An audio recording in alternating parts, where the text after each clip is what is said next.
অয়ন চলে গেল আর একবারও ঘুরে চাইল না, দেখলো না ভাইকে। স্বার্থ কষ্ট হয়, জ্বলে যায় বুকটা, একটু নড়বড়ে হয়ে পড়ে দেহ। ততক্ষণে অয়ন দৃষ্টিসীমার বাইরে চলে গেছে। অপেক্ষার দীর্ঘ নিঃশ্বাস ফেলে এয়ারপোর্ট থেকে বেরিয়ে এলো ও। এখন বাড়ি ফিরে মায়ের মুখটা দেখবে কি করে? আর ইউষা, এতটুকু মেয়েটা নিতে পারবে এসব? ওই দিকের অবস্থা জানতে পকেট হাতিয়ে চটপট ফোন বের করলো স্বার্থ। ডায়াল লিস্ট খুঁজে কল দিল ইউসুফের নম্বরে। অয়ন ইমিগ্রেশন চেক শেষ করেছে, ফলোশিটের কাগজপত্র আর ভিসা চেক করার পর সিল পড়েছে পাসপোর্টে। এয়ারপোর্টের এই কাউন্টার ওই কাউন্টার যাতায়াতের পর জানা গেল ফ্লাইট আসতে 15 মিনিট দেরি হবে। অয়ন চসূচক শব্দ করল। যত চাইছে তাড়াতাড়ি করতে, দেশের মাটি টেনে ধরছে তত। ভাই গিয়েছে তো? অয়ন আবার পেছনে ফিরে দেখল। মিছিমিছি হন্য চোখে খুঁজল স্বার্থকে। এমনিতে পাসপোর্ট ভিসা ছাড়া সিকিউরিটি গেটটার পার করা যায় না, তবে পুলিশ লোক তো সব কিছুরই এক্সট্রা সুবিধা পায়।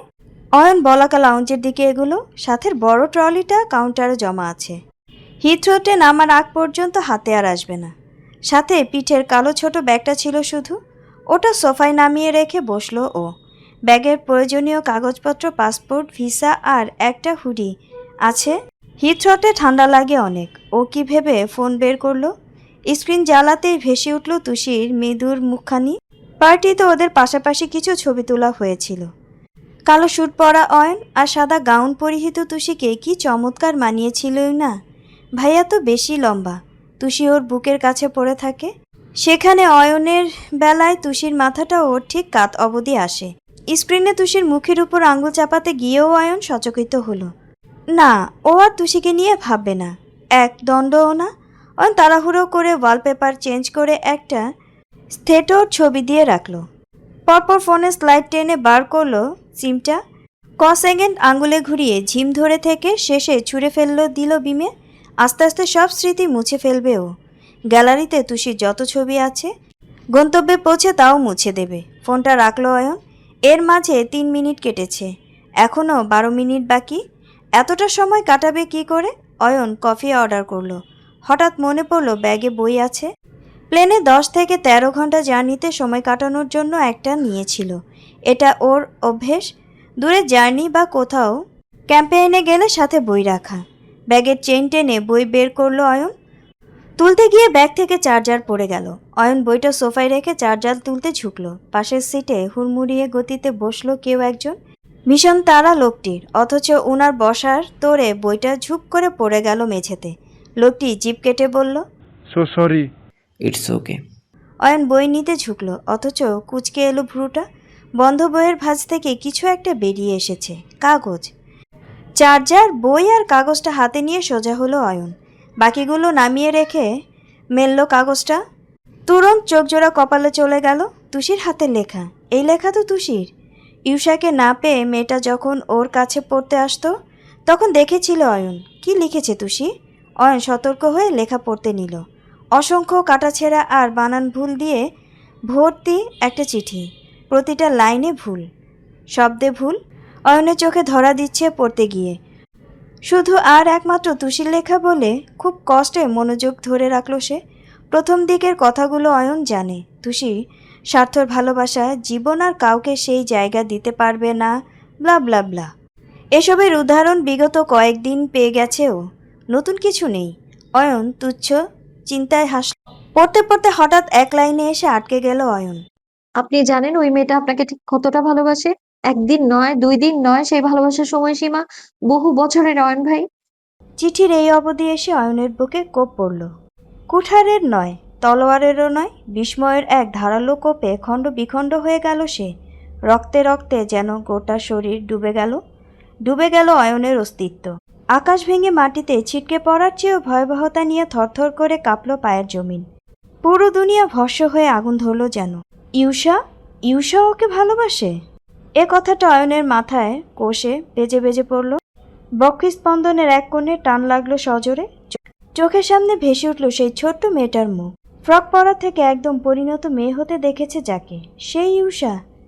যে ইউষা সারাদিন অয়ন ভাই এটা এনো ওটা এনো, এটা খাবো, ওটা খাবো, এটা দাও, ওটা দাও বলে বলে কান খেয়ে ফেলতো সেই উষা। তুখোর জ্বরে কাঁপতে থাকা একটা মেয়ে, যাকে পাজা কোলে করে অয়ন পরীক্ষার হলে নিয়ে বসিয়েছিল, যে মেয়েটা ওর শার্ট খামচে ধরে ঠোঁট ভেঙে বলেছিল, আমি কিছু লিখতে পারবো না অয়ন ভাই, আমাকে বাড়ি নিয়ে যাও। সেই উষা ওকে ভালোবাসে? কখন, কিভাবে, কবে থেকে? অয়ন পাগল হয়ে গেল। হাত কষে চিঠি সেই কখন পড়ে গেছে। ও আর কিছু ভাবতে পারল না। অন্ধকার নেমে এলো চোখে যখন মনে পড়ল তুষিকে ভালোবাসার কথাটা ও প্রথম ইউষাকেই বলেছিল। প্রত্যুত্তরে ইউষা হেসে বলেছিল, ও। চোখ দুটো খিচে নিল অয়ন। পাশের লোকটি বললেন, ফ্লাইট রেডি, শুনতে পাচ্ছেন? বোর্ডিং অ্যানাউন্সমেন্ট হচ্ছে। Passenger for UK flight. ভাসতে থাকা শব্দটা পরিষ্কার তখন, কিন্তু অয়ন শুনতে পেল না। কান ঝিমঝিম করছে। হঠাৎ তড়াক করে উঠে দাঁড়ালো ও। কি যেন ভাবল। অস্থির অস্থির ভাবে দেখল চারপাশটা। পাশে ভদ্রলোক উঠে দাঁড়িয়ে বললেন। অয়ন উত্তর করল না। আচমকা তীরের বেগে ছুটল লঞ্চের স্টাফের কাছে। উত্তেজনায় ওর কণ্ঠ কাঁপছিল। কোনো রকমে বলল, আমি এই ফ্লাইটে উঠছি না, আমাকে এক্ষুনি বের হতে হবে, ইটস অ্যান ইমার্জেন্সি। লোকটি অবাক হলেও অভ্যস্ত। সাথে সাথে হাত বাড়িয়ে কাউকে একটা ডাকলেন। বাড়ি থেকে আসা গাড়িটা চলে গিয়েছে অনেকক্ষণ আগেই। খুব বেশি সময় যানবাহন দাঁড়িয়ে থাকতে দেয়া হয় না এখানে। সার্থক কিছু সময় ছিল। কোথাও গিয়ে ওর মনে হয়েছিল হয়তো অয়ন ফিরবে, এসে বলবে, ভাইয়া আমি কোথায় যাব না। কিন্তু হলো না ওসব। ওইদিকে চাচ্চু জানিয়েছে মা এখনও কাঁদছেন। একই রকম মন মরা সবাই। বাড়িতে ফিরতে প্রথমবার ইচ্ছে করছে না সার্থর। বুকের ভিতরটা কেমন ভার হয়ে আছে। একটা বোঝার পাথর জেঁকে বসেছে গাঢ়ভাবে। তুষির সাথেও চোখ মেলাবে কি করে? ইউষাকেই বা কিভাবে দেখবে? সার্থ অনেকক্ষণ ঝিম মেরে দেয়ালের সাথে দাঁড়িয়ে রইল। শেষে টালমাটাল পা চালিয়ে উঠে বসলো বাইকে। অন্যমনস্ক হাতে ড্যাশবোর্ডে চাবি ঘোরানোর মাঝেই টের পেল ধরফরিয়ে পেছনের সিটে বসেছে কেউ একজন। চকিতে পিছনে ফিরল সার্থ। হতভম্বতায় চমকে উঠল অমনি। তুই? অয়নের হাবভাব অশান্ত, কেমন ছটফটিয়ে বলল, তাড়াতাড়ি চলো, সময় নেই ভাইয়া। ফার্স্ট কি হয়েছে? কিছু ফেলে এসেছিস? প্রশ্ন পরে করবে, আগে আমাকে পৌঁছাতে হবে ভাইয়া। চলো চলো, এক্ষুনি চলো। সার্থ বিস্মিত হলেও আর কথা এগুলো না। বাইকের গতি বাড়িয়ে টান দিল চাকায়। পথে একবার বলল, হেলমেটটা পর। তুমি এত স্লো চালাচ্ছ কেন? লাস্ট গিয়ার ধরো ভাইয়া, আমাকে আরো তাড়াতাড়ি যেতে হবে। হয়েছেটা কি? ব্লান্ডার, আমার জীবনের সবচেয়ে বড় ব্লান্ডার। মিন্তু মুখ কালো করে নিচে আসতেই রেহনুমা দীর্ঘশ্বাস ফেললেন। বললেন, এলো না? ও মাথা নুইয়ে বলল, বললো পরে খাবে। জোর করতেই ঝাড়ি মেরে বের করে দিল। পরেও আর খাবে না, আমি জানি। অয়নের পেছনে ছায়ার মতো ঘুরতো সারাক্ষণ। সেখানে ও চলে যাওয়ায় কষ্ট পেয়েছে। আবার যাওয়ার সময় দেখাও হলো না। মেয়েটা ওকে খুব ভালোবাসতো, বড় ভাই মনে করে। তুষি দাঁড়িয়েছিল দূরে। কথাটা মাথায় নুইয়ে জিভ কাটল ও। মিন্তুর মন ভার, মুখে হাসি নেই। রেহনুমা বললেন, তুই খেতে বস। না, ওইটা আসুক। বাবা, এমনি তো সারাদিন ওর পেছনে লেগে থাকিস। মিন্তু কথা বলল না, মাথা নুইয়ে ঘরে চলে গেল। রেহনুমা নীরব শ্বাস ফেলে বললেন, খালা, আপনারটা খেয়ে নিন, আমি আপাকে একবার দেখে আসি। এখন আমাকেই সব সামলাতে হবে। মেয়ে হলে মায়েদের কষ্ট কম শুনেছি, আর আমার দুখানা মেয়ে আমার ঝামেলা বাড়িয়ে দিল। বেশি সুন্দরী হলেও জ্বালা, না হলেও জ্বালা। রেহনুমা বিড়বিড় করলেন। মায়ের যাওয়ার দিকে চেয়ে থাকতে থাকতে তুষির চোখ টলমল করে উঠল। বাড়িটা যেন শ্মশানের রূপ নিয়েছে। কোনো আনন্দ নেই, মজা নেই, চারদিকে বিষাদের ভরা। মা কথাই বলছেন না ওর সাথে। ও কি করেছে? ঘটনা যাই ঘটুক, শব্দ শুধু ওর। হাসনা ডাকলেন, খাইতে আইবু? খিদে নেই দাদি। এটুকু বলেই ও রুমে ঢুকে গেল। হাসনাও আর খেতে পারলেন না। সব ঢেকে ঢুকে রেখে নাতনির পেছনে চললেন। এই ঘর নিশ্চুপ, নীরব। জানালার ভারী পর্দা টানা। সব কিছু যেন তিমিরে তলিয়ে গেছে। মুক্ত বাতাস নেই। অর্ধপান্ত মোড়ানো কেবল অনুতাপ আর হাহাকার দিয়ে। বিছানার মাথা রেখে ফ্লোরে বসে কাঁদছে ইউষা। সেই থেকে চোখ দুটোর বিশ্রাম অবধি দেয়নি। বিরহের অনলে ছাড়খাড় হওয়া বুকটা নিয়ে এভাবেই একবার মাথা তুলে দেয়ালে ঘড়ি দেখল ও। মধ্যাহ্ন পার হয়েছে অনেকটা সময়। এতক্ষণে তো আহানের চলে যাওয়ার কথা। ইউষার চোখে স্রোত বেড়ে গেল। বুক মুচড়ে উঠল। হাঁটে পিঠে মুখ গুজে হু হু করে কেঁদে উঠল ও। অয়ন আর এই দেশে নেই। তাকে চাইলেও আর দেখা যাবে না, ছোঁয়া যাবে না। নিশ্চয়ই জেদ করে যোগাযোগও বন্ধ করে দেবে। এভাবে তো ইউষা মরে যাবে, ও বাঁচতে পারবে না। অয়ন ভাই ওর নিঃশ্বাস, সেই নিঃশ্বাস দূরে গেলে মানুষ বাঁচে। ইউষার কান্নাটা বাড়ল আরও, একে একে শব্দ বেরোলো মুখ থেকে, অশ্রুতে সিক্ত গলবিল নিংড়ে কথা জড়িয়ে এলো। আমায় ছেড়ে চলে গেলে অয়ন ভাই, একটু আমাকে মনে পড়লো না? খারাপ লাগলো না? কষ্ট হলো না তোমার? যেতে পারলে পারলে যেতে? পেছন থেকে একটা ধীরুজ জবাব এলো, চেনা কণ্ঠ, রক্তে মিশে যাওয়া সেই গলায় স্বর শুনে তৌরান্ত মাথা তুলল ইউষা। হুড়মুড় করে ফিরল পেছনে, বুকটা যেন ছ্যাদ করে কেঁপে উঠল অমনি। অস্পষ্ট আওড়ালো, অয়ন ভাই। চৌকাঠ থেকে দুপা ভেতরে এসে দাঁড়িয়েছে অয়ন, নড়ল না, এগিয়েও এলো না, কেবল মূর্তির মতো মূর্ত নয়ন মেলে চেয়ে রইল এইদিকে। ইউষা নিজেই ছুটে গেল এলোমেলো পায়ে, চোখে অবিশ্বাস নিয়ে ভেজা ভারী পল্লবগুলো ঝাপটে কাপা হাতটা বাড়িয়ে রাখলো অয়নের গায়ে। ঠকঠক করে আঙুল চালিয়ে ওর বুকের কাছের শার্টটা আলতো করে ছুলো, থেমে থেমে বলল, তুমি কি সত্যি এসেছো? আমি ভুল দেখছি না তো? তুমি যাওনি অয়ন ভাই, তুমি যাওনি? আমি সত্যি দেখছি তো? বলো না, সত্যি দেখছি আমি। ওপাশ থেকে উত্তর এলো না। অয়ন চুপ, একই রকম নিস্পন্দন, ভ্রুতে ভাঁজ, দৃষ্টিতে বিস্ময়। তবে চোখের মনে দুটো ঘুরিয়ে ঘুরিয়ে ও ইউষাকে দেখে কিছু সময়। ইউষা অধৈর্য হয়ে বলল, কথা বলছো না কেন? অয়ন পাল্টা প্রশ্ন ছুড়ল। ইউষা বাকরুদ্ধ, স্তব্ধ, কান দুটো পুরো ছাই হলো। এক চোট অবিশ্বাসে দুলল ওর ভেতরটা, টলমলে চোখ জোড়া নিস্পন্দ হয়ে পড়ল ভীষণ বিহ্বলতার তোড়ে। কেবল ফ্যালফ্যাল করে অয়নের পাথরে মুখে চেয়ে রইল সে। অয়নের বুকের কাছে লেগে আছে আঙুল, মৃদু ছোঁয়ায় ধরে রাখা ওর শার্ট থেকে ইউষার হাতটা খসে পড়ল অমনি। মেয়েটার এই চোখের কাঁপুনি কিংবা ছলকানি শরীরের হিসেব নিকেশ ছাড়াই যেন বুঝে ফেলল অয়ন। মস্তিষ্ক অসাড় হয়ে শূন্যে ঝুলে রইল সে। বিমূঢ় গলায় অস্পষ্ট আওয়ারালো, বাসিস? ইউষার কণ্ঠ রুদ্ধ হয়, জিভ কাঁপে, দুনিয়া শুদ্ধ যেন ভস্ম হয় মাটির নিচে। কেবল অবিশ্বাস্য প্রশ্ন নিয়ে ও চেয়ে রইল তখনও। হ্যাঁ না কিছুই বলতে পারল না। অস্থির চাহনি ফেলে খুঁজে গেল উত্তর। অয়ন ভাই জানল কি করে এসব? জবাবটা অবশ্য এলো না। বাইরে প্রকৃতির তপ্ত করা সরল রোদটার বিপরীতে নীরব রইল সব কিছু। আচমকা দুটো পেশিবহুল হাত বাঘের ন্যায় তেড়ে এসে ইউষার পেলব বাহু চেপে ধরল, খুব শক্তি খাটিয়ে খিচে আনলো অয়ন। ভয়ে আতঙ্কে ইউষার বুক কেঁপে উঠল, যার তোড় বাড়ল অয়নের ক্ষুব্ধ চোখে চেয়ে। ভীষণ রেগে ঠোঁট কাঁপছে মানুষটার, সারা মুখে আগ্নেয়গিরির অস্থিরতা লেগে অধৈর্য গলায় ধমকালো, চুপ করে আছিস কেন? কথা নেই তোর মুখে? চোরের মতো ভালোবাসতে পারলি, স্বীকার করতে পারিস না? ইউষার মাথায় সমুদ্র আছড়ে পড়ল, চোখ ফেটে সেই স্রোত গড়িয়ে পড়ল, ভিজে যাচ্ছে গাল। কথাগুলো কণ্ঠে বেজে বেজে গেল। তো তোমাকে তোমাকে কে বললো এসব? তুই আমার কথার জবাব দে, ভালোবাসিস আমায়, হ্যাঁ বা না? ইউষা দিশেহারা, দিকশূন্য, শীর্ণ শরীরে ভূমিকম্প নেমেছে। কি বলবে, কি উত্তর দেবে? প্রসঙ্গ কাটানোর শেষ চেষ্টা করে বলল, এগুলো পুরনো কথা অয়ন ভাই, ওসব জেনে কি কি করবে তুমি? অয়ন গর্জে বলল। হ্যাঁ বা না? ওই চিৎকারে আরেক দফা আটকে উঠল মেয়েটা, বুকখানা ছ্যাদ করে কাঁপল ভীষণ শব্দে। পরপর গলার ভাঁজে চিবুক নুইয়ে নিল ইউষা, অপরাধীর মতো ওপর নিচে নাড়ল একবার। পল্লব ছুঁয়ে টুপ করে এক ফোঁটা জল গালে ফেলার মধ্যে দিয়ে বোঝালো। হ্যাঁ। অয়ন থমকে যায় ওর চাহনিও। সেকেন্ড কয়েক অয়ন নিস্তব্ধ হয়ে মেয়েটার মুখখানে চেয়ে রইল সে। পরপর আস্তে ধীরে ওর শরীর হতে হাত দুটো নেমে এলো। ইউষা ভীত সন্তুষ্ট হয়ে বলল, অয়ন ভাই, আমি কখনো। কথা কেড়ে নিয়ে অয়ন প্রশ্ন ছুড়ল শান্ত গলায়, কবে থেকে বাসিস? হ্যাঁ। কতদিন ধরে? ইউষা চোখ নামিয়ে নিতেই গলার জোর বাড়ালো অয়ন। আমি জানতে চাই ইউষা, কবে থেকে ভালোবাসিস, কতদিন? 5 বছর। অয়নের মাথায় আকাশ ভেঙে পড়ল, হতবিহ্বল হয়ে বলল, 5 বছর? 5 বছর ধরে আমাকে ভালোবেসেও বলিস নি? ইউষা নিচে চেয়ে রইল, মেঝের বুকে আলগা হয়ে আসা পায়ের পাতার উপর। বিব্রত বোধ, অস্বস্তি বোধ, পায়ের জমি খসে যাচ্ছে যেন। দাঁড়িয়ে থাকার শক্তিটুকুও নেই। ভয় লাগছে, চিন্তা হচ্ছে অয়ন ভাই এখন এই ভালোবাসার কি মানে দাঁড় করবে। আবার যদি ভেবে বসে ওর জন্য তুষি বিয়ে করেনি, কিংবা ও কোনো কারসাজি করেছে এর পেছনে।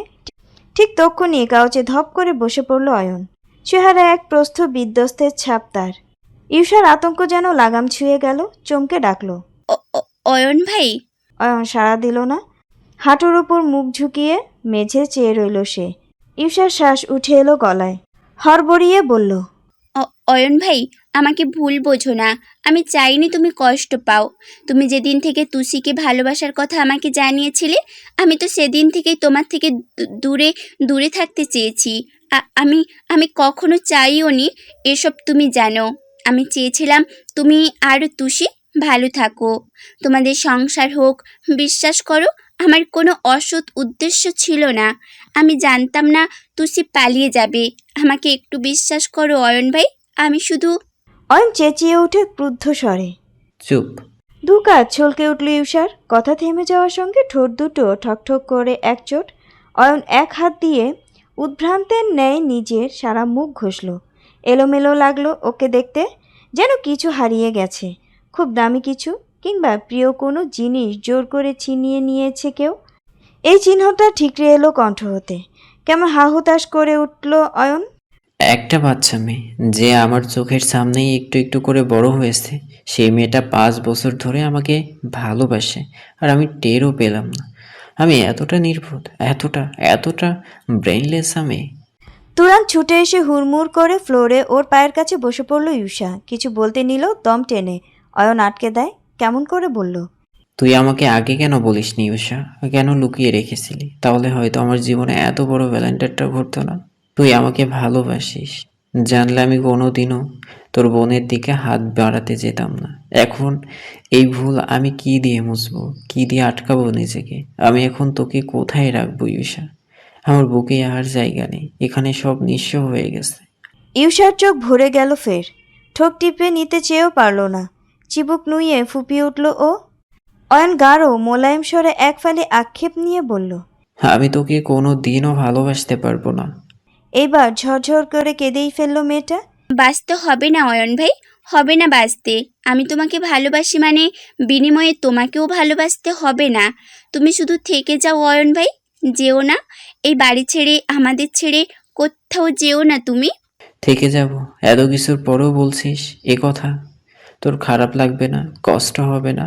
যখন আমাকে চোখের সামনে দেখবি মনে হবে না এই মানুষটা তোর একতরফা প্রেম, যে তোর নিজের বোনের জন্য এত পাগলামি করলো? তাকে দেখে রাগ হবে না তোর? রাগ তোমার উপর? ইউষা ঠোঁটের কোণ টেনে এই ভেজা চোখেই হাসল একটু। অয়ন মুখ বনে যায়, চেয়ে থাকে অবাক হয়ে। ইউষা নিজেই বলল, মানুষ সব থেকে বেশি ভালোবাসে নিজেকে, নিজের অস্তিত্বকে। আমার কাছে তুমিই যে আমি। নিজের ওপর কিভাবে রাগ করব তাহলে? অয়ন চুপ করে রইল থমধরা মুখে। ইউষা কাতর চোখে বলল, বলো না অয়ন ভাই, বলো না তুমি যাবে না। ও মুখ শক্ত করে বলল, না ঈশা, আমাকে যেতেই হবে। এইসব জানার পরে আমি এখানে থাকবো? আমি তোর সাথে চোখে চোখ মেলাবো কি করে? ইম্পসিবল। ও উঠতে নিলেই ধরফর করে ইউষা হাঁটু চেপে ধরল। উৎকণ্ঠিত হয়ে বলল, না অয়ন ভাই, না, তুমি যাবে না। ঈশা, আমি থাকতে তোর আদৌ কোনো লাভ আছে যেখানে আমার কাছে তোকে দেওয়ার মতো কিচ্ছু নেই? লাভ? লাভের কথা বলছো? আমি যে তোমাকে একটুখানি দেখলেই বুক ভরে নিঃশ্বাস নিতে পারি, এটা লাভ নয় অয়ন ভাই। তোমাকে একটু ছুঁতে পারলে, এক দণ্ড তোমার কথা শুনলেই তো আমি জগৎ ভুলে যাই। ভালো না বাসলে অন্তত দূরে গিয়ে আমার জীবনটা কেড়ে নিও না। তুমি চলে গেলে আমি তো বেঁচে থেকেও মরে যাব অয়ন ভাই। যদি বাঁচতে দিতে না চাও বলে দাও, আমাকে মারবে তুমি? অয়ন নির্বাক বিপন্ন অস্থির চোখে বলল, তুই সৈয়দ বাড়ির মেয়ে হলে কি করে ঈশা? এখানে কেউ কারোর জন্য 1 ইঞ্চি মাটি ছাড়ে না, সেখানে তুই এত উদার হলি কি করে? অয়নের শব্দভাণ্ডারে শূন্য হয়ে পড়েছে। দ্বিতীয়বার উত্তর দিতে পারল না। ঈশা ব্যাকুল হয়ে বলল, কি বললে না তো? বলো, বাড়ি ছেড়ে তুমি যাবে না তো অয়ন ভাই? বলো না অয়ন ভাই। অয়ন নিরুত্তর এমন করেই বসে রইল, চেয়ে রইল কিছু সময়। তারপর হাঁটুর উপর থেকে ইউষার হাত ঝট করে সরিয়ে দিল হঠাৎ। উঠে দাঁড়ালো, টু শব্দ না করে টলমলে পায়ে ফেলে বেরিয়ে গেল বাইরে। নিবৃতে ভেঙে পড়ল ইউষা। চোখ দুটো কাঁপল ভয়ের তোড়ে। এর মানে অয়ন ভাই কথা রাখবে না? যাবেই যাবে?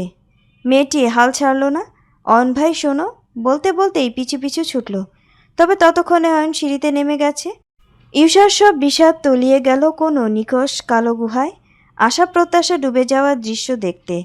ওখানেই মূর্তির ন্যায় দাঁড়িয়ে রইল মেয়েটা। বাড়িতে সাইফুল শওকত নেই, কাজে বেরিয়েছেন। শওকত রিটায়ারমেন্টের পর ব্যবসা খুলেছিলেন। লাভে উঠতেই সাইফুল ব্যাংকের চাকরি ছেড়ে যোগ হয়েছেন সেখানে। অয়ন বেরিয়ে যাওয়ার পরপরই তারা বের হয়ে যান। তবে ও ফেরার খবর গিয়েছে বাড়ি থেকে, পথেই দুই ভাই। বসার ঘরে তখন অপেক্ষা সকলেই। স্বার্থ কাউকে ওপরে যেতে দিচ্ছে না। তনিমা অধৈর্য হয়ে পড়লেন শেষে। ছেলে নাকি এসেছে, তাহলে নিচে নামছে না কেন? প্রতীক্ষার দাবদাহে হাঁসফাঁস করে উঠলেন রমণী। বললেন, আর কতক্ষণ বসে থাকবো? আয়ন উষার ঘরে কি করছে? কি কথা বলছে ওরা? কেন, সমস্যা কিনা বলবি তো? ও ফিরে এলো, তাহলে আমার সাথে দেখা করলো না কেন? কি হলো? কোনো সমস্যা কিনা কিছুই তো বুঝতে পারছি না।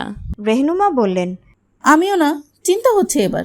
হ্যাঁ রে স্বার্থ, যাই না, আটকাচ্ছিস কেন? না হলে বল, মিন্টুকে পাঠাই ডেকে আনুক। স্বার্থ বলল, জয়নব তো জানেন কিছুটা, পুরো আন্দাজ করলেন এসব। নাতির স্বাদ দিতে বললেন, তোমরা এত অধৈর্য হয়েও না বৌমা, দেখি অয়ন ভাই নিজেই আসুক। মিন্টু চেঁচালো তক্ষুনি। ওই তো অয়ন ভাই। সবাই এক ঝটকায় ফিরল সেই দিকে। অয়ন নিচে এসে দাঁড়াতেই তনিমা এসে ছুটে গেলেন। উদ্বিগ্ন হয়ে বললেন, আয়ন কি হলো বাবা? শরীর টরিল খারাপ?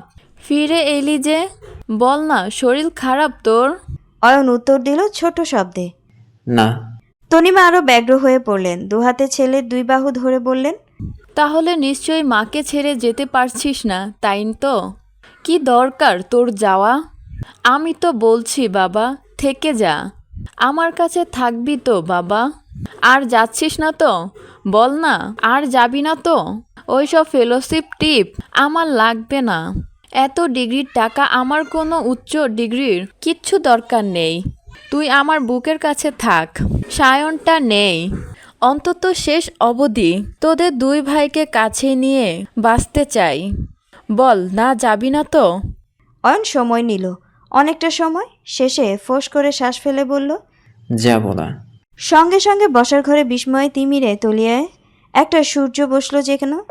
তনিমা আদরে আহ্লাদে জড়িয়ে ধরল ওকে। মিন্টু হৈ হৈ করে উঠল, হাসি ফুটল বাকিদের মুখে। এমনকি স্বার্থর নিটোল ঠোঁট দুটো সরল দুই দিকে। শুধু অয়ন মাকে জড়িয়ে ধরেই আর চোখে তুলে ফিরে চাইল দোতলায়। ইউষার ভেজা স্যাঁতস্যাঁতে মুখটা জ্যোৎস্নায় ভরে গেছে। রেলিংয়ে থাকা দুই হাত মুঠো শক্ত করে চাঁদের মতো খুশি নিয়ে কৃতজ্ঞতায় হাসল মেয়েটা নিজেও। অয়ন নজর ফিরিয়ে আনলো, মাকে বুকে রেখেই চুমু খেলো মাথায়। বলল, আমি যাব না, যাই হয়ে যাক, যাব না কোথাও। তনিমা আনন্দে কেঁদে ফেললেন। জয়নব আলহামদুলিল্লাহ পড়লেন বিড়বিড় করে। হাসি মাখা মুখগুলোর মাঝেই কেবল ব্রু কুঁচকে একবার মেয়েকে, আরেকবার অয়নকে দেখল রেহনুমা। প্রশ্ন একটা তার মনে খচখচ করছে বেশ। অয়ন এতক্ষণ কি করছিল ওর রুমে? কি এমন কথা বলছিল ওরা? পরপর রেহনুমার মনে হলো তুষিকে বিয়ে করার জন্য ঈশা যে কসম টসম দিয়েছিল সেই সব নিয়েই হয়তো। স্বার্থ যে বলল এয়ারপোর্টেও গিয়েছিল, অয়নকে বোধহয় ওই জানিয়েছে সবটা। সেই জন্যেই হয়তো সোজা ঈশার ঘরে গিয়ে ওর সাথে রাগারাগি করেছে অয়ন। কিংবা সত্যিটা জানার পর বুঝতে পেরেছে তুষির তেমন দোষ নেই, এজন্যেই যাবে না বলেছে। রেহনুমা স্বস্তির শ্বাস নিলেন জয়ের উজ্জ্বল মুখটাই চেয়ে। অয়ন আজ চলে গেলে আপার সাথে তিনি আর চোখ মেলাতে পারতেন না। যাক, যা হলো ভালোই হলো। এইদিকে তুষির বুক থেকেও বোঝার বিশাল পাথর নেমে গেছে। নিশ্চিন্ত সে। একদিকে ঈশার কষ্টও ঘুচল, আবার বড় মারও। কিন্তু এই বাড়ির মানুষগুলো এত সরল কেন?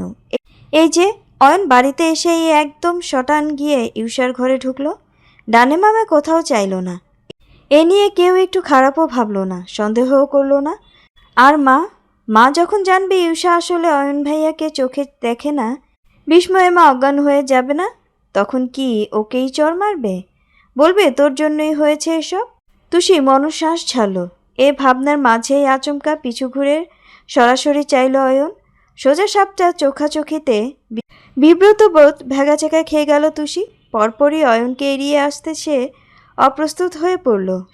স্বার্থ এতক্ষণ সোফায় গায়েলেই আরামচে বসেছিল। হুট করে অয়নকে তুষির দিকে ইউটার্ন নিতে দেখেই চট করে মেরুদণ্ড সোজা করে বসলো ও। অয়ন এসে থামলো মুখোমুখি। তুষি অমনি চোখ নামিয়ে নিল। অয়ন সবার মাঝেই বলল, থ্যাঙ্কস তুষি, অনেক ধন্যবাদ তোমাকে। তুষি মুখ তুলল আবার, কণ্ঠ বিস্ময়। অয়নের ঠোঁটের কোণে নীরস হাসি। তোমার জন্যই তো সব হলো, তোমার চিঠির জন্য। চিঠিটা না পেলে হয়তো কিছুই বুঝতে পারতাম না। আমার আর তোমার উপরে কোনো রাগ নেই। তুষির ভ্রু দুটো কপালে চলে গেল। সব উত্তর মিলল সাথে সাথেই। এত কিছুর মাঝেও ও তো চিঠির কথা ভুলেই গিয়েছিল। দুশ্চিন্তায় দুবন্ত মুখটায় খুশি এসে বসতেই অমনি সব দাঁত বের করে হাসল ও। স্বতঃস্ফূর্ত হয়ে বলল, আপনি চিঠিটা পেয়েছেন? অয়ন আর তাকালো না, ছট করে নজর ফিরিয়ে নিল। তুষি হাসিও সহ্য হয় না। এই হাসি দেখেই তো ও খুব জঘন্যভাবে ফেসেছিল একদিন। শুধু মাথা নেড়ে হ্যাঁ বুঝিয়ে চট করে পিছু ফিরে ঘরের দিকে রওনা করলো ও। তুষি দুগাল ভরে হাসলেও বাকিরা কেউ কিছু বোঝেনি। তনিমা এখানে নেই। অয়ন থাকছে শুনে রান্নাঘরে ছুটেছেন ওর পছন্দের রান্না করবেন বলে। ছেলেটা নিশ্চয়ই দুপুরে খায়নি। জয়নব একবার শুধালেন। কিসের চিঠি বলো তো? তুষি বলল, আছে দিদুন, সিগারেট ওটা। মিন্তু কপাল চাপড়ে বলল, টুসুপু সিক্রেট। হ্যাঁ হ্যাঁ ওটাই। স্বার্থ কাঠ হয়ে বসে আছে তখনও। পুরনো ঝামেলা মিটলেও নতুন ঝামেলাও সহজ হতে পারত না। শুধু তীক্ষ্ণ চোখে চেয়ে চেয়ে দুপল দেখল তুষির হাসিটা। আচমকা উঠে এসেই সবার মাঝে তুষির হাত খপ করে ধরে টেনে নিয়ে চলল উপরে। মেয়েটা ভরকালো কিছুটা, হকচকালো বাকিরাও। রেহনুমা বললেন, কি হলো স্বার্থ, শোন। জয়নব চোখের ইশারায় শান্ত হতে বোঝালেন। থামলেন তিনি। তুষি নিজেও গাইগুই করেনি, শুধু স্বার্থের দাপটি পায়ের সঙ্গে তাল মেলাতে হোঁচট খেতে খেতে এগোলো। মিন্তু এক টুকরো দীর্ঘশ্বাস ফেলে বলল, সবাই বক্তব্য শেষ করে ঘরে চলে যাচ্ছে আর দরজা আটকে দিচ্ছে। আমার বড় নেই, দরজা নেই। স্বার্থ ভেতরে এসেও তুষির হাত ছাড়ল না। ধরল একরকম পালিয়ে যাওয়া আসামির মতো। দরজার হুক লাগিয়েই ফিরতেই ও বলল, এখন আবার আপনার কি হলো? ওরকম সবার মধ্যে দিয়ে টেনে আনলেন কেন? স্বার্থ জবাব না দিয়েই পাল্টা প্রশ্ন ছুড়ল, কিসের চিঠির কথা বলছিল অয়ন? কেন, আমার লেখা চিঠি। স্বার্থ আরও অস্থির হয়ে বলল, তোমার চিঠি মানে? তোমার চিঠি ও কোথায় পেয়েছে? আমি দিয়েছিলাম। হোয়াট? তুমি অয়নকে চিঠি লিখেছো? কি লিখেছো চিঠিতে? তুষি তাজ্জব হয়ে বলল, আপনি এমন কেন করছেন? আমি তো ওই চিঠিতে কি লিখেছো সেটা আগে শুনবো। তুষি দেখল স্বার্থ উত্তেজিত হচ্ছে। মজা পেল। কাল থেকে ওর সাথে ভাব নেওয়া হচ্ছিল না। বেশি করে খেপাবে এখন। দুষ্টুমি করে বলল, চিঠি তো বিয়ের আগে দিয়েছিলাম। একটু একটু ভালোবাসার কথা। স্বার্থ দুই কাজ চেপে টেনে আনলো কাছে। মৃদুস্বরে হুঙ্কার দিয়ে বলল, তুষি, এসব নিয়ে মজা করো না, আমার দম বন্ধ লাগে। তুষি অল্প কেঁপে উঠলেও আজ ভয় পেল না, বরং স্ত্রীও নিশ্চল নয়ন স্বার্থর তেজি চোখটায় ফেলে শুধালো, না, তুমি আমার স্ত্রী। Each and every single detail of you just belongs to me. Tushi নাক কুচকে বলল, বাংলায় কথা বলে কি হয় আপনার? আমি পারি না দেখে এত কঠিন কঠিন শব্দ বলেন আপনি, তাই না? নাকি এটা গালি? আচ্ছা, আবার ওই ওই দিনের মতো আবার কিছু? এই সাবলীলতায় স্বার্থ সাথ দিতে পারল না। মরিয়া হয়ে বাহু ঝাঁকালো। চিঠিতে অয়নকে কি লিখেছো ডাফার? উফ বাবা, আপনি এমন কেন করছেন? আমি পালিয়ে যাচ্ছিলাম বলে ক্ষমা চেয়ে চিঠি লিখেছিলাম। আশ্চর্য মানুষ। স্বার্থ রষ্টগত প্রাণ জায়গায় ফিরল যেন। এতক্ষণে বাহু ছাড়ল তুষির। বুক টেনে শ্বাস ফেলে বলল, ও। তুষি আশ্চর্য হয়ে বলল, আমি না আপনাকে দেখে অবাক হয়ে যাই। এই তো কালকেও ভাই চলে যাচ্ছিল বলে মুখটাকে বাংলার পাঁচ করে রেখেছিলেন, অথচ ভেতর ভেতর তাকে এত হিংসে। এটাকে হিংসে বলে না। বলতে বলতে স্বার্থ পাশ কাটালো। বেডসাইড টেবিলের উপর ঘড়ি ফোন রাখার মধ্যেই এগিয়ে এলো তুষি। অবশ্যই হিংসে বলে। একটা চিঠি নিয়ে যেভাবে আমায় টেনে নিয়ে এসেছেন, এটাকে হিংসেই বলে। ছেলেদেরও এত হিংসে থাকে? আপনি তো শুধু বিটকেল না, হিংসুটেও। এমনিও আপনি অনেক অহংকারী। সব খারাপ গুণ। তুষি বকবক করার মাঝেই আচমকা ওর কোমরের দুই পাশ ধরে উঁচুতে তুলে টেবিলের উপর এক ঝটকায় বসিয়ে দিল স্বার্থ। চমকে থমকে নিঃশ্বাস হলো মেয়েটা। গোল গোল চোখে চাইল ওর দিকে। স্বার্থ মুহূর্তেই ঝুঁকে যায় ওর কপালের উপর। ঘাড়ে এক হাত রেখে মাথা উঁচুতে টেনে আনে। হিস হিসিয়ে বলে, হ্যাঁ, আমি হিংসুটে।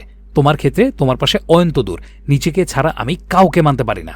রাতে যে বালিশটাকে তুমি বুকে চেপে ঘুমো, সেটাকেও না। তুষি আহাম্মকের মতো চেয়ে রইল। স্বার্থের কণ্ঠ নামলো একটু। নিঃসংকোচে বলল, অয়ন আমার ভাই, ওকে আমি সব দেব। প্রয়োজনে নিজের শরীর কেটে মাংস দিয়ে দেব। তাও শুধু আর শুধু তোমায় দেব না তুষি। তুষির হৃদয়ে ভিজে গেল এক টুকরো সুখের তাড়নায়। অপলক চেয়ে রইল কাছাকাছি ঝুঁকে থাকা শক্ত চিবুকের পানে। মুখ ফসকে বেরিয়ে এলো। সার্থক ঘাট থেকে হাতটা সরিয়ে আনলো। দায় সারা বলল। এমনি। তুষির মেজাজ চটে গেল। গনগন করা মাথার কোষ এক হাত বুকে রেখে ঠেলে কাছ থেকে সরিয়ে দিল ওকে। সার্থ সরেও গেল আজ। তুষি ধূপ করে নিচে নেমে তেজি পায়ে হাঁটা ধরল বাইরে। সার্থক ভ্রু কুচকে ডাকলো।